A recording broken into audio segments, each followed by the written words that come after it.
vamos falar sobre a composição da tinta. Se prepare, porque tem muitos assuntos aqui que a gente vai abordar que com certeza você ainda não tinha ouvido falar, ou a maioria dos profissionais não sabe exatamente para que serve cada componente dentro da tinta. Vamos aproveitar e falar sobre isso também. Será que é certo chamar essa embalagem aqui de tinta ou o certo é pigmento? Bom, gente, o pigmento é a matéria-prima, é um dos compostos que estão dentro desta tinta. Mas a gente chama essa embalagem toda de pigmento porque é um nome carinhoso mesmo, mas só para vocês entenderem que a gente vai chamar aqui no curso de tinta, certo? Porque eu tenho aqui dentro várias composições, vários veículos que foram utilizados para permitir que esse pigmento entre na pele. Até tem uma curiosidade que muitas pessoas podem se perguntar: por que a gente não abre a pele e coloca o pigmento ali dentro, o pozinho mesmo, né? Porque aí ele não vai fixar, ele não vai nem entrar no caso de utilizar dermógrafo, né? O Tebori você pode até abrir a pele e colocar o pozinho lá dentro, mas ele não vai fixar. Ele precisa de vários veículos para a pele absorver ele corretamente. E aí você vai ver que tem muitos veículos diferentes que têm funções específicas. Por que a gente vai conversar tudo isso? Por que a gente vai entrar tão a fundo nesse assunto da composição da tinta? Porque conforme o que cada marca escolheu, ela pode te proporcionar um resultado. Lembra que a gente já falou antes que não existe pigmento bom ou ruim. Tem pigmento que serve para um determinado tipo de trabalho e também conforme o resultado que a gente espera. Olha só que interessante. Eu tenho aqui um frasco, nesse caso aqui o da Mag Gold, e aqui a bula, porque todos os pigmentos da Mag vêm numa caixinha com a bula e a tinta. Tem algumas marcas que vendem o frasco avulso sem caixinha, mas sempre, se você não tiver a bula do pigmento, da tinta, aqui na embalagem você vai encontrar a composição e todos esses itens que eu vou falar para você. Vamos conhecer cada um desses itens. O primeiro deles é a glicerina vegetal. Você já deve ter ouvido falar que a glicerina é um desses veículos que compõe a tinta. E tem outro também conhecido, que é o propileno glicol. Antes de eu te explicar para que eles servem, observe uma coisa interessante. Eles têm aqui no final glicerina vegetal USP, você vai encontrar com essa terminação, e propileno glicol USP. O que significa que é USP? Significa que essa glicerina vegetal, ela não é encontrada em lojas por aí. Ela tem uma categoria USP, que significa que ela tem um alto grau de purificação. E é altíssimo mesmo, a gente pode falar que esse grau de purificação é em 99%, tanto da glicerina quanto do propileno glicol. Isso faz com que eles possam ser implantados dentro da pele, porque o grau de pureza deles é altíssimo, dá para dizer que é praticamente 100%. Ok, mas para que eles servem? Eles são conhecidos também como molhantes, porque eles são muito importantes na formulação. Eles têm o objetivo de deixar o pó molhado, aglomerado, como uma pasta, sabe? E isso é importante para que a pele consiga absorver esse pigmento e fixar na pele corretamente. Você vai ver, conforme a gente vai estudar várias marcas aqui, que tem algumas marcas que escolhem só a glicerina vegetal e outras marcas que escolhem os dois, tanto a glicerina quanto o propileno glicol, e isso é uma escolha da própria fabricação. O próximo item que a gente vai estudar é um muitíssimo importante, que é o álcool. Ele tem duas funções diferentes. Se o álcool tiver de 1 a 15% na formulação, ele é utilizado como um conservante. Se ele for acima de 15%, ele é utilizado como solvente ou também conhecido como fluido veicular. Como que você vai saber quando ele está sendo utilizado como conservante ou como fluido veicular? Conforme a ordem descrita. Então, olha só, aqui, ó, eu tô com o pigmento da Mag Gold, vamos dar aqui como exemplo. Eles têm aqui, ó, composição. Primeiro lugar, a água. Segundo lugar, o álcool. E aí, na sequência, a glicerina e então os pigmentos. significa que o álcool estando em segundo lugar, que a composição dele é bem alta, a quantidade dele é muito alta, por isso que ele está aqui como um solvente. No da Mag-Color, no da Mag-Gold, ele está como solvente. Agora, o pigmento da Ironworks, por exemplo, o álcool está lá em último na descrição e, neste caso, é utilizado como um conservante. Próximo item muito importante, que é a água. A água, ela é utilizada como fluido veicular ou solvente. Entendam que fluido veicular e solvente é a mesma coisa, tá? Eu só tô falando esses dois nomes porque você vai encontrar descrições diferentes. Como a gente está falando de composição de tinta, é fundamental que eu te fale exatamente o nome que está ou na bula ou aqui na embalagem para que você consiga identificar quando você procurar. Bom, um solvente então já é muito simples, significa que é grande quantidade, que é para você deixar aquele líquido solúvel, aquele pigmento solúvel. E inclusive tem algumas empresas que usam mais um componente químico para deixar esse pigmento ainda mais solúvel, que é o surfactante não iônico. Que nome difícil, né? Mas o surfactante não iônico também é opção de algumas marcas para deixar este pigmento ainda mais solúvel dentro da água. Tudo isso para facilitar a absorção do pigmento e a fixação dele na pele. Você já vai entender um pouquinho mais quando uma empresa escolhe um solvente como a água, quando ela escolhe só o álcool ou quando ela escolhe os dois, o que muda na qualidade do seu trabalho, certo? Mas antes da gente seguir por aí, eu quero falar para você sobre a esterilização. Lembra que eu te disse que o álcool pode ser um conservante? Se ele for usado como conservante, significa que ele está mantendo a esterilização por mais tempo. Como que acontece a esterilização? Bom, primeiro é fabricado o pigmento. Eu até já ouvi algumas pessoas que têm contatos com fábrica falar que às vezes o ambiente nem é tão limpo, nem é tão preparado, porque na verdade não faz tanta diferença. Mas isso é só o que eu ouvi falar. Porque o pigmento, a tinta, vai ser esterilizada depois de pronta. É necessário que tenha todo o contato possível, todo o contato que vai ter com a embalagem, com a tinta, com o pigmento, pode ter todo o contato. Depois que ela está aqui dentro, na caixa que vai ser enviada, que ela passa por esterilização raios gama. E esses raios, eles matam, fazem morrer toda e qualquer substância, micro-organismos vivos. Então, se dentro da tinta, no contato com as pessoas, com o ser humano, com a máquina, ou dentro da embalagem, teve qualquer tipo de contaminação ou existia um micro-organismo vivo, ele morre, ele é aniquilado quando ele passa nos raios gama. Então, eles só mandam para esterilização depois que a embalagem já está fechada. E, inclusive, existe uma empresa específica que faz a esterilização das marcas.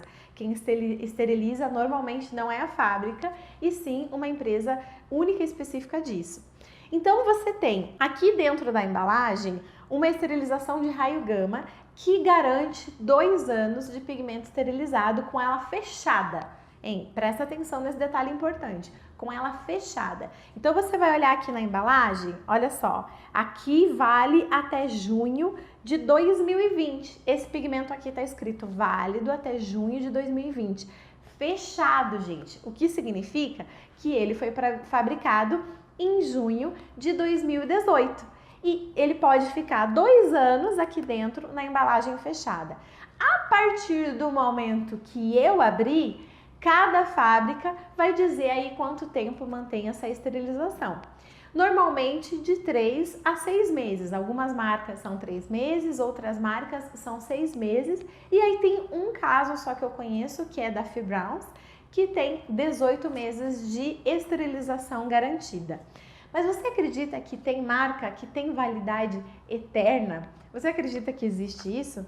Existe em pigmentos que não utilizam água na fabricação e a gente já vai falar um pouquinho mais sobre eles. Vamos lembrar então que quando você encontra álcool na composição como conservante, ele está mantendo essa esterilização dos raios gama por mais tempo. Agora nós vamos falar sobre pigmentos hidrofílicos e hidrofóbicos. É verdade que nesse curso aqui você vai aprender muitos termos novos, assim termos até científicos que são estudados na faculdade, na pós-graduação ou em cursos muito específicos sobre química. Mas é muito importante que a gente aborde esses temas porque essas informações vão ser cada vez mais ditas por aí. As fábricas vão começar a se referir mais sobre isso, exatamente pelo motivo de que isso muda a sua escolha na hora de escolher o pigmento. Então marca aí, hidrofílicos e hidrofóbicos. Se você nunca ouviu essas palavras, tem um jeito muito fácil de você lembrar. Lembra de fobia, por exemplo? Quando a gente tem fobia a algo, é que a gente repele aquilo, certo? Você nem pode chegar perto. Ah, eu tenho fobia de lugares fechados. Significa que eu não interajo com aquele meio. Eu tenho fobia de locais com muitas pessoas. Significa que eu não aguento estar ali. Hidrofóbico é um pigmento que ele é quase que na grande maioria feito de álcool. Significa que o álcool não se relaciona tão bem quanto a água. Ele praticamente expele a água. Então você vai ter uma divisão assim, ó. Hidrofílico, que ele é feito 100% de água. Lembra disso? Anota aí no seu caderno de estudos. Hidrofílico, ele é composto somente de água como solvente, certo? O hidrofóbico, ele tem duas opções. Ele pode ser tanto 100% feito de álcool como solvente, como ele também pode conter uma parte de água. Então, quando ele é só água, lembra? Ele é hidrofílico. Quando ele é só álcool ou água e álcool, que ele é hidrofóbico. Lembra que eu falei para vocês que existe pigmento com validade eterna, você pode usar ele para sempre. Isso é uma característica dos pigmentos hidrofóbicos que são feitos 100% de álcool. Como eles não têm contato com a água, eles não têm tempo de validade. Uma marca que eu conheço, que é a Color Source, que ela é produzida nos Estados Unidos, ela não tem Anvisa no Brasil, não tem autorização para rodar aqui no Brasil, mas como eu sei que tem muitos alunos que me acompanham de outros países, se você está nos Estados Unidos, você pode usar então a Color Source, que não tem data de validade. Mas antes que vocês aí brasileiros fiquem pensando assim, puxa, mas será que não valeria a pena a gente ter? Tudo que a gente vai conversar aqui tem os prós e os contras.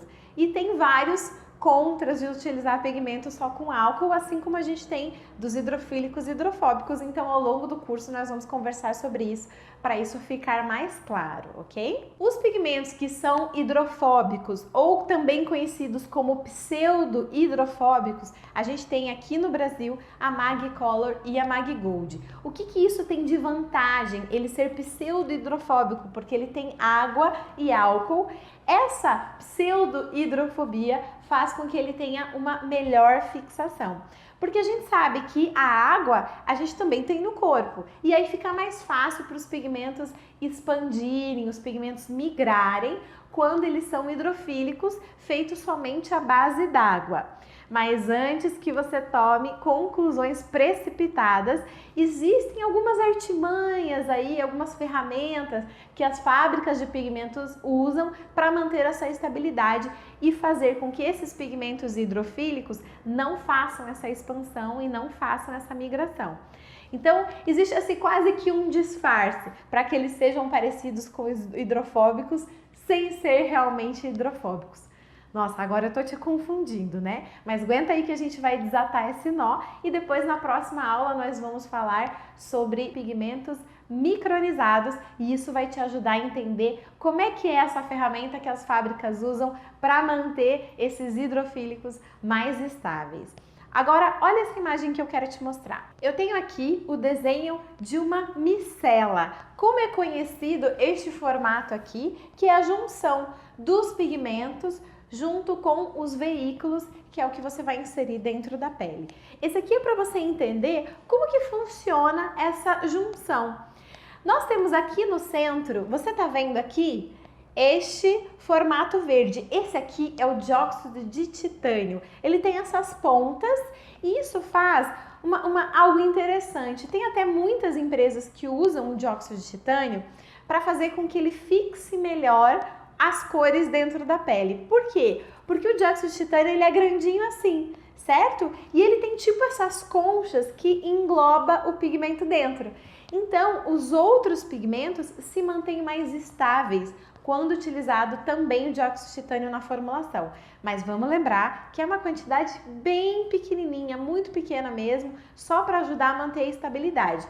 Então, os outros pigmentos ficam fechadinhos, ficam junto com eles ali mais estáveis. Eu tenho aqui um vermelho, eu tenho aqui um amarelo desenhado de azul, porque eu não tinha outras canetas, mas para você conseguir entender bem.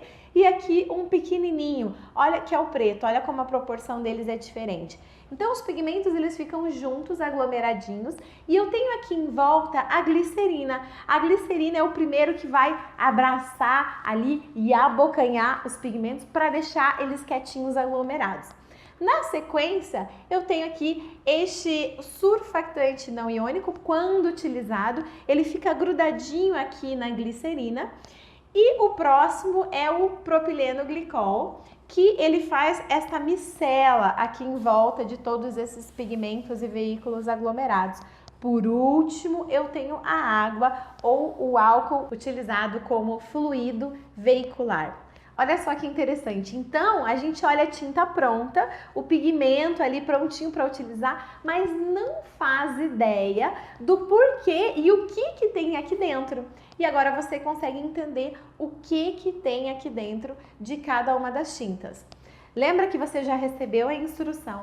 Toda vez que você for utilizar uma tinta, você precisa chacoalhar ela, você precisa mexer. Porque pode acontecer, por ela ficar ali paradinha, que esses veículos se separem, um se separe do outro, isso é comum acontecer. Então você precisa mexer eles para eles voltarem a se misturar. Falando da embalagem da tinta, é importante você guardar em um lugar seco e arejado e escuro. Cuidado para não deixar os seus pigmentos ali expostos à luz, porque tanto a luz solar quanto a luz artificial pode alterar a cor do pigmento. A luz solar, então, nem se fala. Então, você não pode guardar eles num lugar que eles fiquem aquecidos. Ele tem que ficar um local ali arejado, temperatura ambiente, de preferência fechado no ambiente escurinho e seco, também não pode ser úmido. E aí você tem o seu pigmento, por mais que você esteja com ele resguardado, digamos assim, né? Com um prazo de validade conforme a empresa que fabrica solicita para você, você ainda tem uma garantia de que você está cuidando dele corretamente. Assim como a gente faz com os remédios na nossa casa.